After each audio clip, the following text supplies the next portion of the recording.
Hi guys, I hope you're doing well. This video has been highly requested and it's all about how to bunny proof your house. When we get a new bunny, it's essential that we create a safe space for them, but at the same time also protect our home and belongings. I'll cover all the bases from the flooring to the bedding and also provide you with the tips that worked best for me. So let's start right at the bottom with the flooring. If you have carpet in a space where your bunny will be spending a lot of their time, you may find that they might start chewing and ripping it at times. There's few solutions that you can try out. You can place some heavy objects such as ceramic tiles or furniture like a lamp in the spots that are most often chewed. If you notice the areas that they like to chew are quite big, consider getting either a cheap big rug that you can place on the carpet so that the bunny will chew on it instead, or some sort of mat that is made from a natural material such as rosewood or jute, or even a simple blanket or towel. This method worked quite well for me, especially under the bed where Snowball likes to chew. But the other trick that worked for me as well was to just place more chewing toys in those problematic areas. Chewing often arises due to boredom, so providing them with many chewing alternatives should prevent them from chewing on the carpet. If you don't have carpet but instead wood or tiles etc., then your floor is pretty much safe. Just make sure to provide a good sized rug that you don't mind getting chewed so that your bunny has that space to run around and have their binkies without the risk of slipping on the floor. Speaking of rugs, bunnies love texture, so consider buying rugs that aren't made out of microfiber or any sort of material that has fibers sticking out, as your bunny might be more inclined to chew it. Better alternatives are rugs made out of silk or cotton or just anything that doesn't really have much texture and is flat. If you have any rugs that are expensive and you're worried that they might get damaged by your bunny, make sure to completely block off the access to it. Moving on to the skirting boards and walls. Some rabbits won't ever touch them. Snowy only slightly chewed on them a little bit at the beginning, but a nice and easy and also inexpensive way to protect them is to use a strong transparent shipping tape.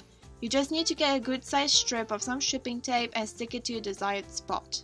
You can place as many layers as you deem necessary on both walls and skirting boards. The good thing about this trick is that it's very discreet, you can't really see it from the distance, so it doesn't ruin your house aesthetics.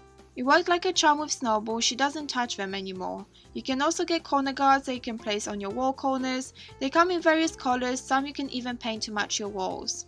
The other thing that you can use is metal or wire storage grids. They can zip tie together and create a protection border for both skirting boards and walls. A good alternative is to get wire shelves, which can be used for wardrobes but also to protect the walls and the skirting boards without the need for zip tying. To protect your skirting boards, you can also use good old wooden planks. Make sure they are non-treated wood ones and you can place them behind furniture. Just to finish off the flooring section, make sure not to leave any personal belongings on the floor or in a space where the bunny might get easy access to. Store them a bit higher so they can't get to them. For shoes, you can either put them in a wardrobe or get a high shoe rack, just completely block off access to them. I must say, thanks to Snowball, my room has become really tidy as I can't leave any stuff around. Next up is plants. If you have a lot of plants around your house, be careful as some can be poisonous to rabbits, so make sure to again store them out of their reach. You can place them on the shelves, tables or on high plant stands. You can also hang them from the ceiling using the macrame hangers. The next thing on our list is cords and cables. As most of you know, rabbits love to chew on cables, which not only pose the risk of them getting electrocuted but also leads to a lot of frustration from our side. There's a number of ways that you can easily protect all your cables and chargers. To protect the cables that are directly plugged into the sockets, you can get plastic cable tubes that are flexible and come in various sizes and colors. You can also cut them shorter to your desired length. They're really easy to use, they already come with a slit cut lengthwise so you can just put your cable through and that's it. Another great cable management is Neoprene flexible cover sleeves. They come rolled up and you can cut them to your desired length as well. The one I have comes double-sided in this sort of grey and black colours. Again, you just put your cable through and secure it in a sleeve with an adhesive strap. I highly recommend both of these cable covers and I will link them both down below in the description box. If you notice that either the cable tubing or the cover sleeve didn't quite cover the whole cable, especially on the ends, what I like to do is just grab some duct tape and wrap it around the exposed area of the cable to keep it safe as well. If you want to keep it extra tidy and be even more cautious, you can hook the cable covers to the wall afterwards using those little wall hooks. If you want to save yourself some money, you can also make your own cable tubing using your old garden hose. You just need to cut off the end and make a slit in the middle lengthwise so you can put your cable through. This material is really strong, so it makes a perfect cable protection as well. If you have long cables that need to run along the floor, you can get special floor cable protectors. For TV cables, there are wall cable covers that keep all the attached cables nice and tidy. If you have a lot of bundled up cables, such as if you have chargers plugged into an extension sockets, you can store them in foldable fabric storage boxes that often come with the lid for extra protection. You can easily place these on the floor.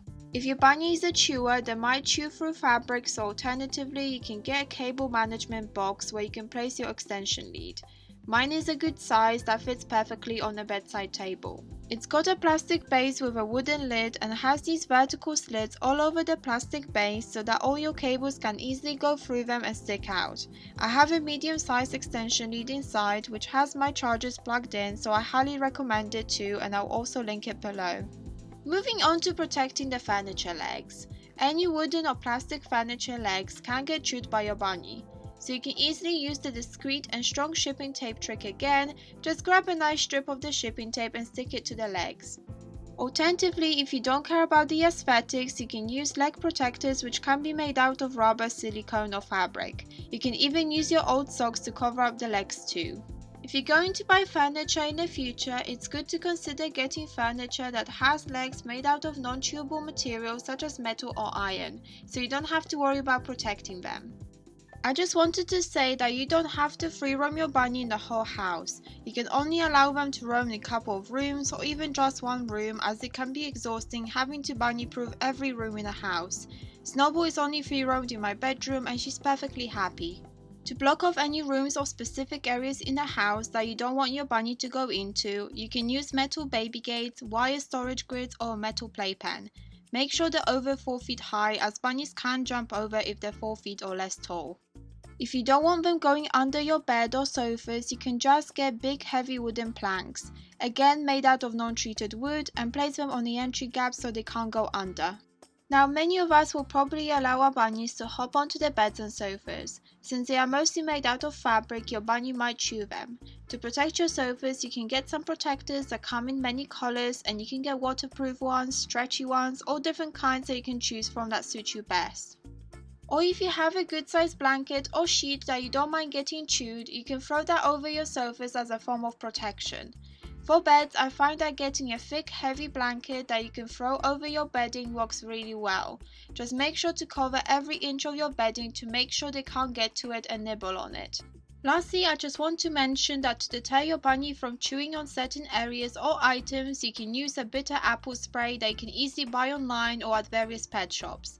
I personally never used it, so I'm not sure how well it works, but if you like to try it, just go for it. It's perfectly safe for your bunnies. If you fancy making your own true repellent spray instead, you can just mix equal amounts of normal brown vinegar, spirit or rubbing alcohol, lime or lemon juice and water. Give it a good shake in a spray bottle and spray away. The point of it is to make it horrible enough for them not to come near the sprayed area or item, but at the same time ensure that it's safe if they do ingest it. The final thing I wanted to mention before I wrap up this video is please note that every bunny is different, so not every bunny proofing technique will work. You will need to observe them to figure out what works and what doesn't, and adjust your methods accordingly. So there you have it guys, your ultimate guide to bunny proofing your house. Believe it or not, it actually works out cheaper to just bunny proof compared to getting a hutch or a cage for your rabbits. These are often very expensive and they don't make your bunnies happy. I hope you enjoyed this video. If you did, please like and subscribe, and if you have any requests for other videos, please comment down below. Hit that notification bell to make sure your notifications are always on so you don't miss another video. Connect with us even more by following us on Instagram at SnowyTheBunny14 for some adorable snowball content, and I'll see you all very soon. Bye!